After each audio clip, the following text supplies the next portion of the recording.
আগের পর্বে আপনারা দেখেছেন আমাদের কলকাতা এয়ারপোর্ট থেকে ফ্লাইটে করে চেন্নাই যাওয়া এবং চেন্নাই থেকে বাসে করে পন্ডিচেরি পৌঁছানোর গল্প। আর দেখেছেন পন্ডিচেরিতে আমাদের নেক্সট 4 দিনের থাকার জায়গা এয়ারবিএনবিটা ঠিক কীরকম। আজকের পর্বে থাকছে পন্ডিচেরির বিভিন্ন টুরিস্ট স্পট এবং বিভিন্ন অফবিট জায়গা ঘুরে বেড়ানো, এক্সপ্লোর করা এবং বিভিন্ন ক্যাফেতে জম্পেশ খাওয়া দাওয়া করার অভিজ্ঞতার কথা। তো দেখতে থাকুন। Hello, good morning everyone and welcome back to the channel and to another episode. আজকে 21শে জানুয়ারি রোববার আর আমরা আছি এখন আমাদের পন্ডিচেরির এয়ারবিএনবিতে। আমরা সকাল সকাল উঠে গেছিলাম 6:30 7টা নাগাদ, উঠে গিয়ে চা কফি খেলাম, দিয়ে এখন বেরিয়ে যাচ্ছি। আমাদের ফার্স্ট ডেস্টিনেশন টুডে হচ্ছে ইডেন বিচে। ইডেন বিচ এখান থেকে প্রায় অ্যারাউন্ড 3-4 কিলোমিটার ডিস্টেন্সে। তো আমরা এখন স্কুটি করে বেরিয়ে যাব, গিয়ে ইডেন বিচে যাই। সেখানে গিয়ে আপনাদের ওই বিচটা দেখাচ্ছি। ওই বিচটার ব্যাপারে আমরা অনেক কিছু শুনেছি। ওটা ইন্ডিয়ার one of the blue flag beach. Blue flag beach মানে ওটা এক্সট্রিমলি পরিষ্কার, পাবলিক কনভিনিয়েন্সেস আছে অ্যান্ড চেঞ্জিং রুমস वगैरह সব কিছু আছে। তা আমরা গিয়ে দেখছি কতটা কি অ্যামিনিটিস অ্যাভেলেবেল অ্যান্ড আপনাদেরও নিশ্চয়ই দেখাবো। So stay tune.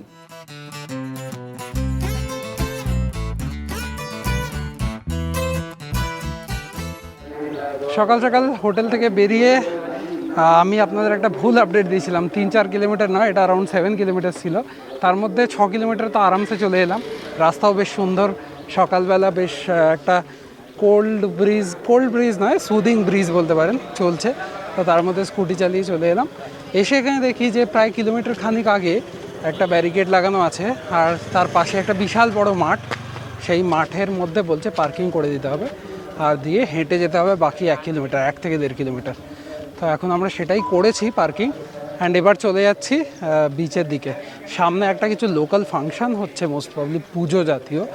তো তার অনেক মাইক বাজছিল, আপনারা বোধহয় শুনতে পেয়েছেন। তো সেটা দেখি, যদি মানে দেখে তো বেশ ইন্টারেস্টিং লাগছে, আপনাদেরও দেখাচ্ছি।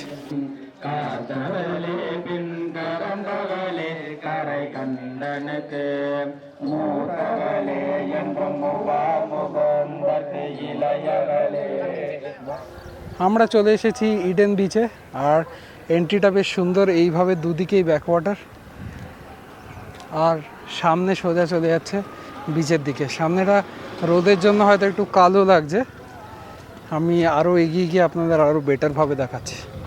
এই আমরা চলে এসেছি ইডেন বিচে, এখানে ওয়েলকাম টু ইডেন বিচ লেখা আছে। আর এখন আমরা সূর্যর একদম উল্টো দিকে বলে একটু অসুবিধা হচ্ছে দেখতে, কিন্তু সামনেটা এটা, সামনে একটা ফ্ল্যাগ আছে ইন্ডিয়া। আর দুদিকে এদিকে বসার জায়গা আছে, অনেক একটা কফি শপ করা আছে, প্লাস আরও অনেক রকমের ফেসিলিটিস আছে ওই সাইডে দেখতে পাচ্ছি। আর এইদিকে পুরো গ্রিন এরিয়া, ব্যাকওয়াটার্স, অ্যান্ড ওইদিকে লকার রুমসের ফেসিলিটি ছিল পেছন দিকে ঢোকার মুখেই। পন্ডিচেরি আসার একটা প্রথম কারণ বা মূল কারণ ছিল বিচ দেখা। তো এই আমরা আমাদের ফার্স্ট বিচে চলে এসেছি, ইডেন বিচ।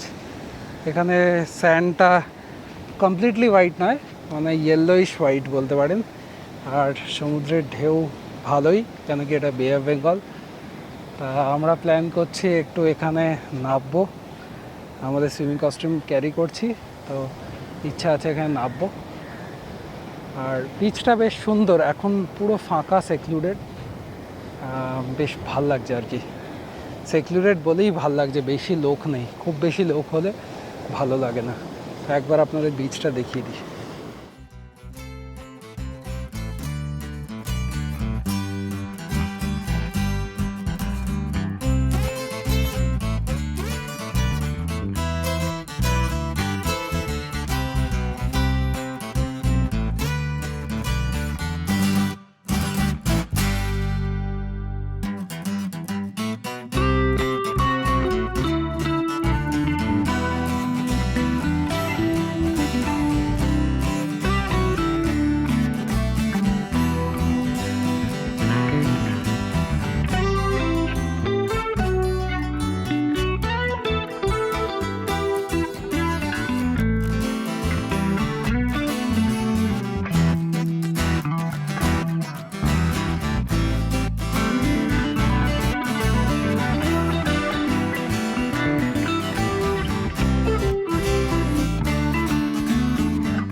ইডেন বিচে কিছুক্ষণ এনজয় করলাম, একটু হালকা জলেও নামলাম, স্নান করিনি পুরো, জাস্ট পা ভেজানো। আর অবস্থাও দেখতেই পাচ্ছেন গরমে খুব খারাপ, কেন কি ওই যেখানটায় বিচটা সেখান থেকে মানে এখানটায় হেঁটে আসতে হয়, ফলে বেশ গরম হয়ে যায়।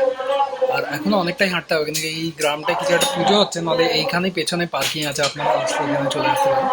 তো এখন আজকে এখানে পুজো হচ্ছে বলে ওই দূরে একটা মাঠে পার্কিং, যেটা আগে বললাম সেখানে পার্কিং করানো হয়েছে 800 মিটার দূরে। 800 মিটার দূরে। বাট এখানে ইউজুয়ালি আমার পেছনে দেখুন পার্কিং স্পেস দেখা যাচ্ছে, এইসব জায়গায় পার্ক করা যায় ইজিলি। এখন আমরা একটা এই ছোট্ট দোকানে বসেছি বিচের বাইরেই।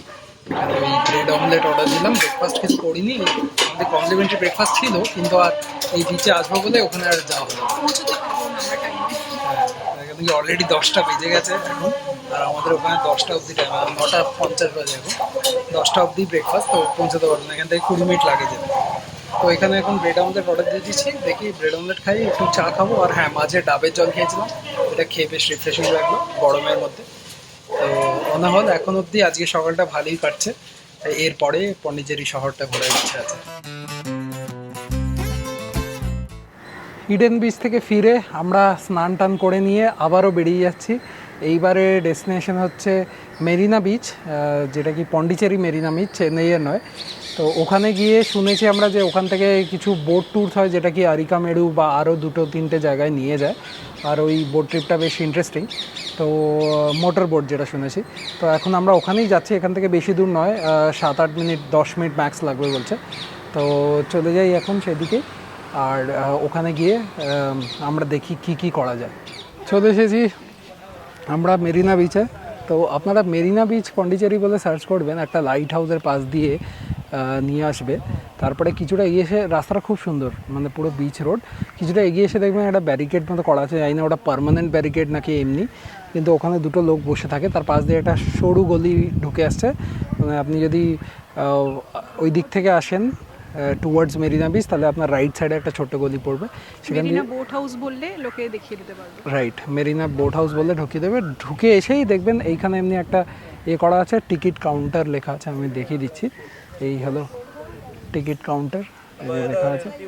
এই টিকিট কাউন্টারে এসে এখানে একটা ছেলে বসে আছে সব প্যাকেজ নিয়ে, সেই প্যাকেজ দেখে আপনারা মানে একটাই প্যাকেজ আছে, তার মধ্যে 500 টাকা পার হেড করে চার্জ নিচ্ছে এরা, একটু বেশি, কিন্তু একটা বোটে 10 জন ম্যাক্সিমাম নেবে। তো যতক্ষণ না 10 জন হবে ততক্ষণ বোট ছাড়বে না, তো আপনাদেরকে একটু ওয়েট করতে হতে পারে। আমাদের বোটে এতক্ষণ হয়ে গেছে, প্রায় হয়ে এসছে, অনেকজনই এসে গেছে, একটা বড় ফ্যামিলি চলে এসছে। তো আমরা এখন চলে যাব বোট রাইডের দিকে। এই হলো এদের প্যাকেজ, এর মধ্যে রিভার মাউথ দেখাবে, পন্ডি ফিশিং হারবার দেখাবে, ম্যানগ্রোভ ফরেস্ট আছে, আর আরিকামেডু আছে। আরিকামেডু একটা আর্কিওলজিক্যাল সাইট। আর আপনারা যদি সানসেট বা সানরাইজের সময় আসে, তা সেই ধরনেরও প্যাকেজ এদের আছে। তো সব মিলিয়েই ভালো একটা এক্সপিরিয়েন্স হতে পারে। এই হলো এন্ট্রিটা, পন্ডি মেরিনা বোট হাউস, জঙ্গলের মধ্যে দিয়ে চলে যাচ্ছে। এখানে সব লাইফ জ্যাকেট বাগেরা পরিয়ে দিচ্ছে, লাইফ জ্যাকেট পরাটা ম্যান্ডেটরি। এই হলো বোট আমাদের, রেডি টু গো। মেঘদীপা উঠছে,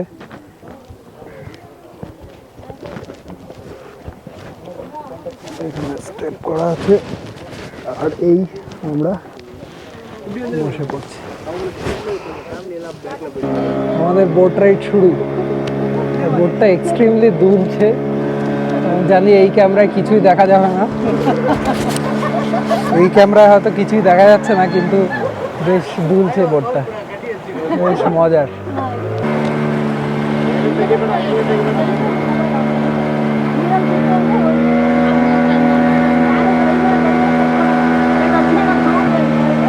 বেশ এনজয়িং, ভালো লাগছে। ভিয়েতনামের কথা মনে পড়ে আছে, এক্স্যাক্টলি আমি এটাই বলতে যাচ্ছি। এদিকে আমরা ম্যানগ্রোভ হালকা হালকা দেখতে শুরু করে দিয়েছি। আমি জানি না বোটের আওয়াজে কতটা শোনা যাচ্ছে, খুব একটা জোরে আওয়াজ নয় বোটের, হ্যাঁ না?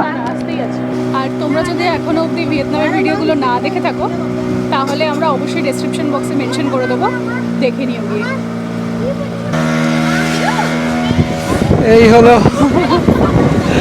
এই হলো মোহনাটা, যেখানে গিয়ে মিশে যাচ্ছে সমুদ্রে এই নদীটা বা ব্যাক ওয়াটারটা, আর বোটটা মারাত্মক দুলছে, আপনাদের দেখে বোঝাতে পারছি না, কেন কি আমার গিম্বল লাগানো, তাই জন্য বোঝা যাচ্ছে না, কিন্তু বোটটা হেভি তোলাতে নিয়ে যাচ্ছে।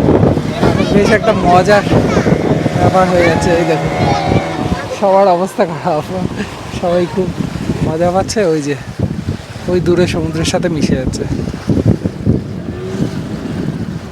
জোরে জোরে দৌড়াচ্ছে। তো ওই জন্য এখানেই মনে হয় সব থেকে বেশি ঢেউটা পাওয়া যাবে, ওই জন্য এখানে এনে দোলাচ্ছে। এইটা হলো এদের ফিশিং হারবার, এটা বলছে। এই সামনে দেখা যাচ্ছে ফিশিং হারবার। আমার মনে হচ্ছে আমরা রাস্তা দিয়ে যখন আসছিলাম, এইদিকে যেই একটা বড় জায়গা ছিল যেখানে অনেক রেস্টুরেন্ট ছিল, সেইটারই পেছন দিকটা এটা বানানো,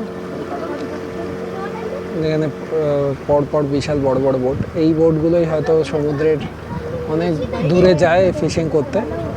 আমরা সকালে যখন ইডেন বিচ গেছিলাম তখন আমরা এই ধরনের কয়েকটা বোট দেখেছিলাম অনেক দূরে। এই আর একটা বোট গেল আমাদের পাশ দিয়ে, এরাও ওই সেম এই করে যাচ্ছে।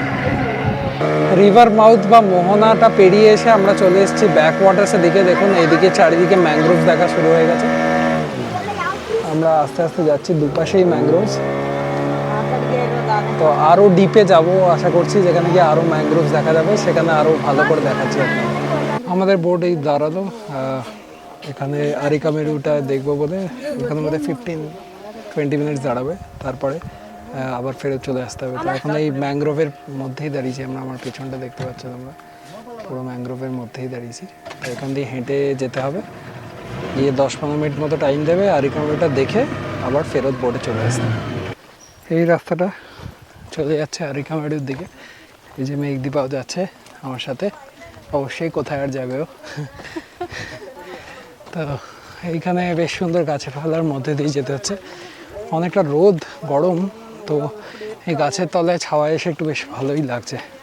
তো এটা বেসিক্যালি পুরো ব্যাকওয়াটার্সের পাশ দিয়েই রাস্তাটা, আর ওই দিক দিয়েও আপনারা বাই রোডও আসতে পারেন, বাট এই বোট রাইডটা করলে আর কি একটা অ্যাডিশনাল অ্যাড হলো। এদিকে সব কোকোনাট ট্রি। এই সামনে যেই ভাঙা সব স্তূপগুলো পড়ে আছে, এটাই হচ্ছে আরিকামেডু। আর ওইদিকে সামনে গেটও আছে, মানে যেটা ছিল সেই টাইমে। আর ওই দিক দিয়ে একটা রাস্তা আসছে, ওই রাস্তাটা দিয়ে আসলে আপনারা মানে বাই রোড গাড়ি বা বাইকেও আসতে পারেন। তো এই আরিকামেডুর যে ইম্পর্টেন্সটা, এটা আমি বোঝানোর চেষ্টা করছি আপনাদের। এটা হচ্ছে ইন্ডো রোমান ট্রেডের যখন একটা আইডিয়া পাওয়া গেছিলো, তখন এই জায়গাটাকে বানানো হয়েছিল। এটা as a market place use করা হতো, যেখানে কি মানে পোর্ট মার্কেট যেটাকে বলে, যেখানে কি ইন্ডো রোমান সব ট্রেডিংগুলো করা হতো। তো this was a place of very importance at that point of time. But তারপরে আর এই জায়গাটা হারিয়ে গেছিলো, তাই এখন শুধু ধ্বংসাবশেষই পড়ে আছে। সেটাই এখানে একটা আর্কিওলজিক্যাল সার্ভে অফ ইন্ডিয়ার আন্ডারে পড়ছে, আর এটাই একটা দেখার জায়গা আর কি।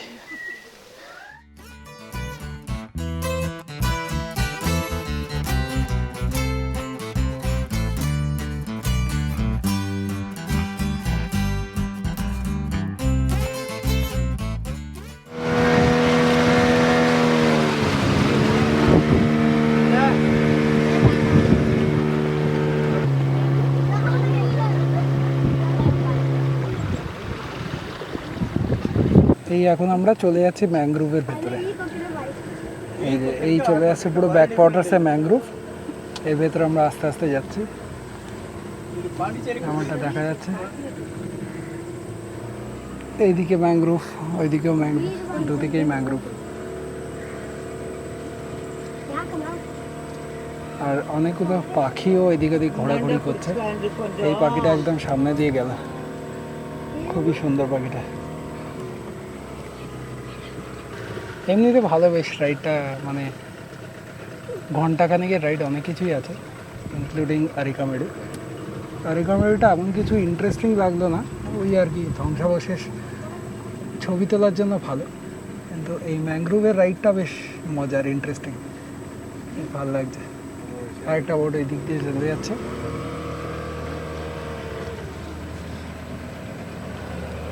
আমরা ঢুকছি, এখানে পরপর অনেকগুলোই বোট চলছে যা দেখা যাচ্ছে। আর এই দেখুন পুরো ম্যাংগ্রোভে ভর্তি। মোটামুটি 1.5 ঘন্টা ধরে আমরা বোট রাইডটা করলাম।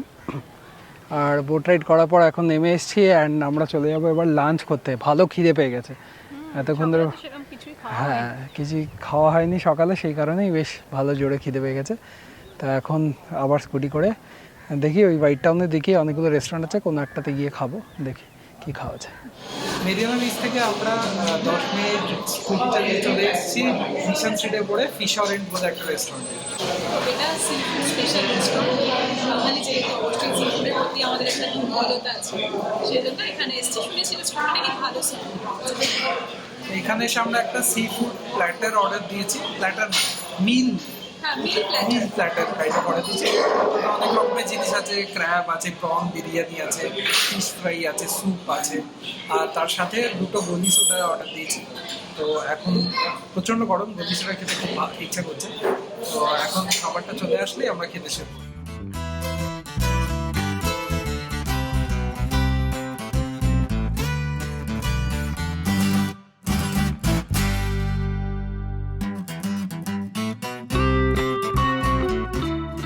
আমাদের লাঞ্চ হয়ে গেছে এখানে ফিশারেন্টে, বাইরেই আমরা রেস্টুরেন্টের সামনেই দাঁড়িয়ে আছি। এখন খেয়ে দিয়ে আমরা চলে যাবো ফেরত হোটেলে।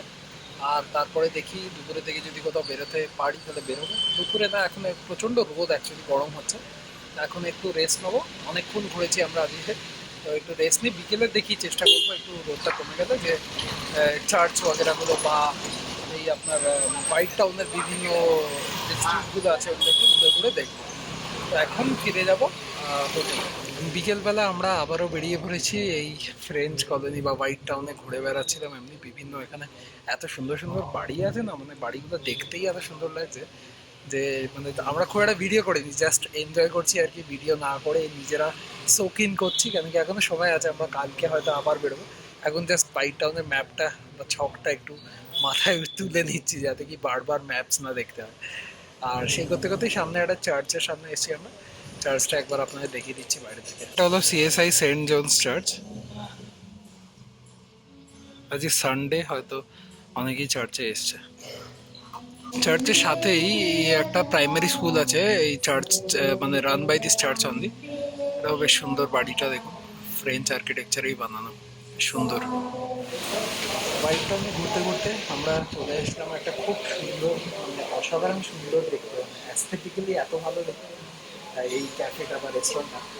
এটা হচ্ছে লে পেটিট ফোর্ট কান্নাড়ি ভবন।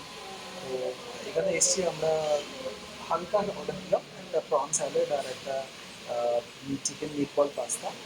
তো আমি সেটা খাবো, আর সাথে কয়েকটা ওই লেমন সোডা আর মেলন কুলার এই জাতীয় জিনিস। তো এখন এখানে খাবো, কিছুক্ষণ টাইম স্পেন্ড করবো, গল্প করবো, দিয়ে আবার দেখি বেরিয়ে ঘুরবো হয়তো। আর এই ক্যাফেটা একবার আপনাদেরকে পুরোটা দেখিয়ে দিচ্ছি, খুব সুন্দর। মানে আমি খাবারটা খেয়ে তারপরে সাজেশন দেবো কি এখানে আসা উচিত কি না, বাট যদি ছবি তুলতে হয় বা এমনি দেখার জন্য আসা করি, খুব সুন্দর, খুব কোজি। তো আশা করছি আসলে আপনাদের ভালোই লাগবে।